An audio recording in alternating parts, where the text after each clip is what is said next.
This is Live Well, where certified personal trainers and friendly staff make fitness and wellness easy for everyone with the latest technology and equipment.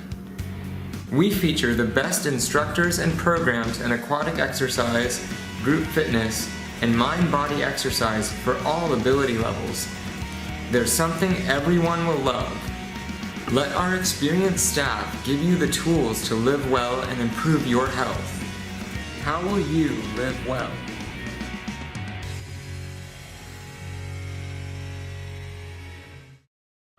Pana traveled to Macon on Tuesday night, where they were looking for some redemption after a tough loss to Hillsboro on Saturday. The Panthers got off to a blistering start in this one as they opened up a 6-0 lead to start the contest. Kyle Lynch struck first on a pair from the stripe, Brock DeWolf was playing big inside, and Joe England brings it hard to the rack. The Hawks wouldn't get their first point until the 5:49 mark, but Nick McMillan would drain one from the perimeter to make it 9-1 in favor of Pana. You jumped out to, I think, a 9-1 or 10-1 lead. How big was that for you and the team? Yeah, we just talked about how we got to bring it. Whenever we step on the court, we, had a little letdown in the second half against Hillsboro, so we wanted to really step up first half here tonight, and I think the guys did that. I mean, we were flying all over the floor. I think we could have had 14, 16 points. Shots just didn't fall for us, but it was great to see the intensity from the start from the starters. The Hawks' Lane Kircher would come up with a couple of big field goals in what would be a preview to the monster night he was about to have.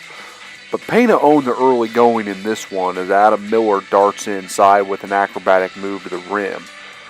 Then it was McMillan to Miller as the pair do their best Globetrotters impression on this sweet alley-oop. Cue up the instant replay on that one. Let's see it again.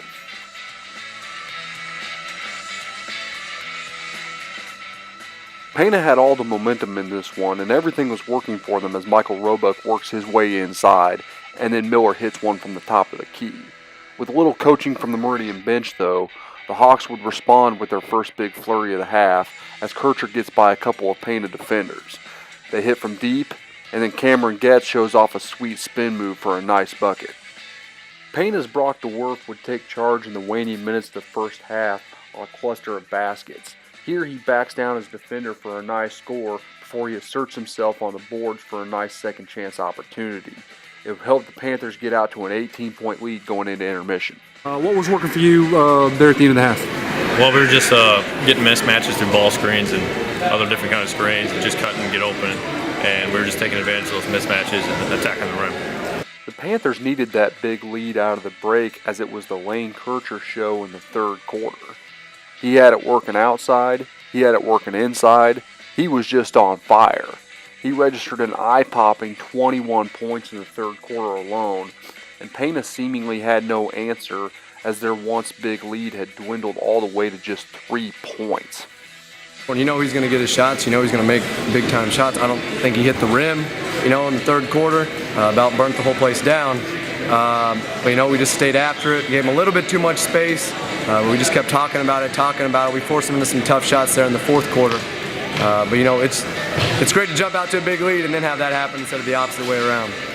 Sure, when he caught fire there in the third, we knew we had to shut him down, try to get the ball out of his hands, and then when it was out of his hands, keep it out of his hands and let other guys try to make shots. Once Kircher finally cooled off, it was Kyle Lynch who helped the Panthers weather the storm on a couple of nice fast break scores. You got two big fast break scores. What happened on those plays? They had them right in a row.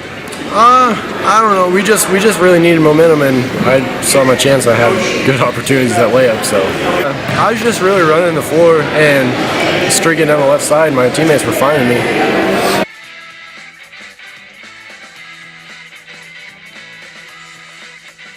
The comeback bid appeared to take a lot of energy out of the Hawks' offense, and Pana once again had the momentum, which allowed them to run the floor and get easy baskets in transition, like this one from Adam Miller that more or less put the game away.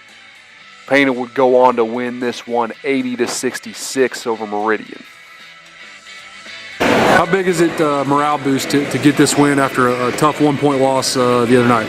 Oh, it's awesome because we're finally over 500, so we're just trying to get better and better each day at practice. I thought you guys played a pretty complete game offensively. I'm sure there were things that you'll find but I thought Kyle and Brock had it working inside. Adam and Nick had it working outside. You were playing in transition. Just looked like everything was kind of working tonight. Yeah, looking to pound it inside. Kyle and Brock both with 17, I believe. We're doing a great job. Shot faking, spinning, being patient. In the second half, Brock got doubled. He found an open man. Adam was, he didn't knock down all the shots that he normally does. Still had a great game. I think he had 25. But Nick and Joe, just out of the starters they're looking to feed the guys. They're making hard cuts to get open, so you got to make sure you include them. I mean, those guys play hard as heck on both ends, and just a complete game, like you said, on offense. Coach, how important is it mentally for your team here to come back after a tough loss the other night? Yeah, we try to get rid of those games once they're done, but it is important, that 1 point on your home court in a conference game is going to stick with you for a while, but we erased it pretty quick here tonight, especially from the start. Now we just look forward to the Litchfield tournament.